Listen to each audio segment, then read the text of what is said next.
Joining me now is Yana Dorохova, who is currently in a bomb shelter. Thank you very much for your time. First of all, you're there. Have you had any indication that it is too unsafe for you to be upstairs in your private residence right now? Of course, we hear these indications like at least 5 times per day. There is air alarm going throughout the whole small city, and that means the Russian planes are coming. There can be bombing, so we all have to run to the shelters as fast as we can. And it's not necessarily that it could be 100% bombing, but it's just for our own safety because no one knows where this bomb will come. Even though we don't have any army objects in our area, still there is a threat. These Russians, they start bombing normal people's houses. That's why, yes, we run like 5 times per day or during the night to the bomb shelters. For the people watching and listening to this, whereabouts are you in relation to the capital of Kiev? I am right now located 150 kilometers from Kiev to the north of Ukraine. That means my region borders with Belarus. And in the very north of Ukraine, my region is fully occupied with the Russian army. They also saying there is some Belarusian army there. So I'm in the north. I understand if you wanted to leave and try and get to a different area of safety, you simply couldn't.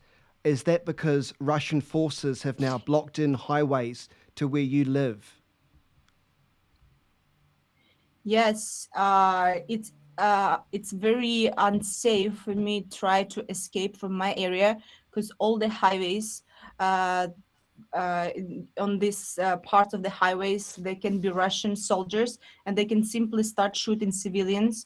So it's really unsafe, and it's safer right now to stay where I am. So far, we are trying to be okay here, and there's still possible to leave from Kiev because there is a railway station connection with the west. So people mostly leave by trains. Some of them go by cars. But from my area, since it's north, and in Ukraine, all major highways they go via Kiev. So basically, from here first, I need to reach nearby Kiev, and all Kiev is surrounded by Russian army. So here is not safe because it's north, and getting closer to Kiev is also very not safe because Putin has in these next few days they will try to focus on invading, on taking Kiev. That's why the main focus now is to the capital. So I have no choice but to remain here and just to hope there will be no bombs on my area and we will survive. How safe do you feel right now, Yana? It must be an awful feeling not being able to escape your current town.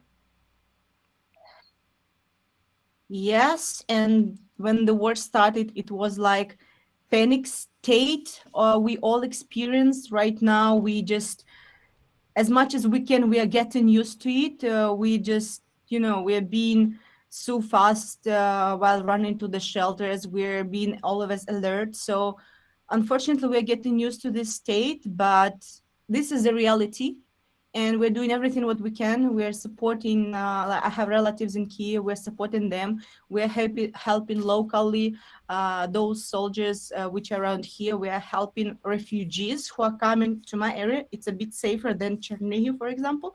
We're helping refugees. So we're doing everything to be useful in this situation. We have no other choice. That's the reality. Speaking of that reality, you're talking to me now in your bomb shelter. Obviously, the reception is a little bit Yes. troubling, but we can still hear you perfectly fine, which is great. How do you know to go to the bomb shelter? Are there air raid sirens? Are you told directly by officials? What's the situation? How do you know to go to the bomb shelter? Yes, we have this air alarm. It can be heard outside in the town. And also we have application on our phones.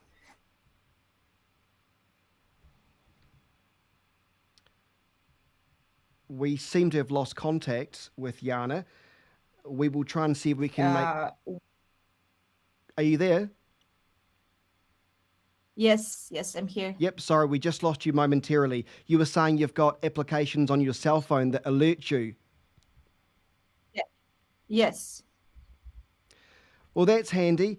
In terms of feeling safe, are you with people? Who do you live with? My parents, my mom, my dad, have I have a brother, sibling. He is currently in Kiev, in the army, but right now is my mom, my dad, and my boyfriend. And how are your family members getting on with all of this?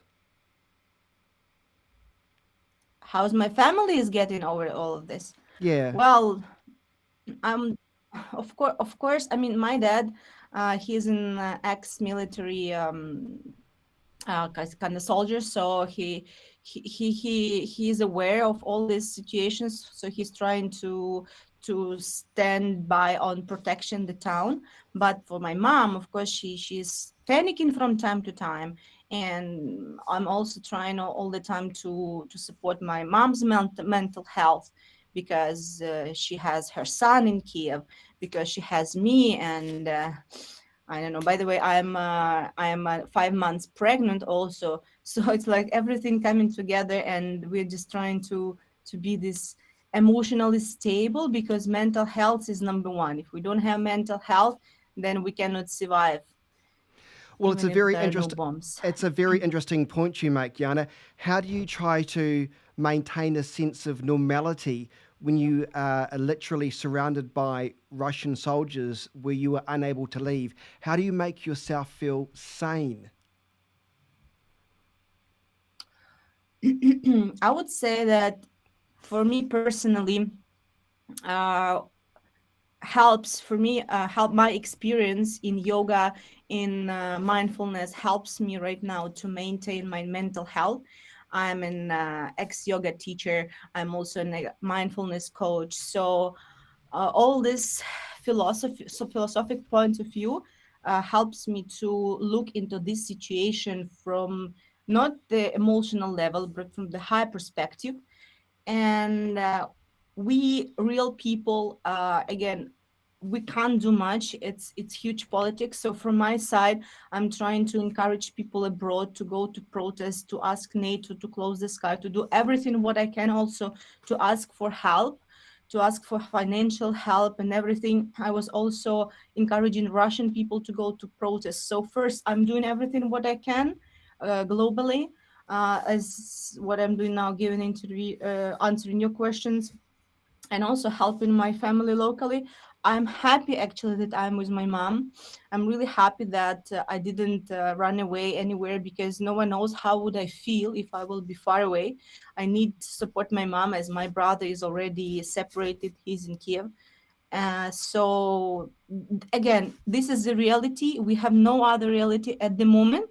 We are really, our nation is really keeping so strong like never ever before, and we're also all proud of that. And we are hoping for the victory, because there is no other choice. We will win anyway, if Putin invades us or not. Mentally, like nation-wise, we will win, because no one is showing weakness despite all this bombing, despite all this unhuman attacks of Putin.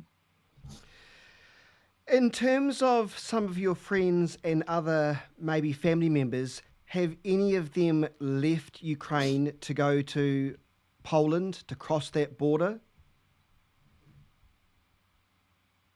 From family members, no one. I have also uncle, my mom's brother. He is in the suburb of Kiev. He's staying there. He has actually a son in UK who was encouraging him to leave, but he refused. So my uncle is in Kiev, my brother is in Kiev, and that's all. My family here is not that big.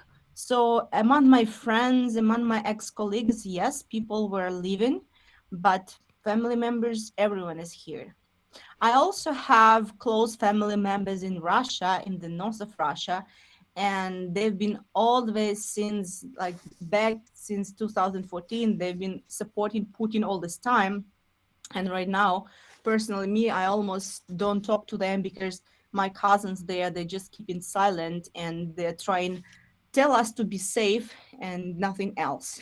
So that's the reality. Half of my family is here, half of my family is in Russia, but we are all in Ukraine. And on the moral sense, I don't know how to explain, but we don't want to leave our territory because why we should live?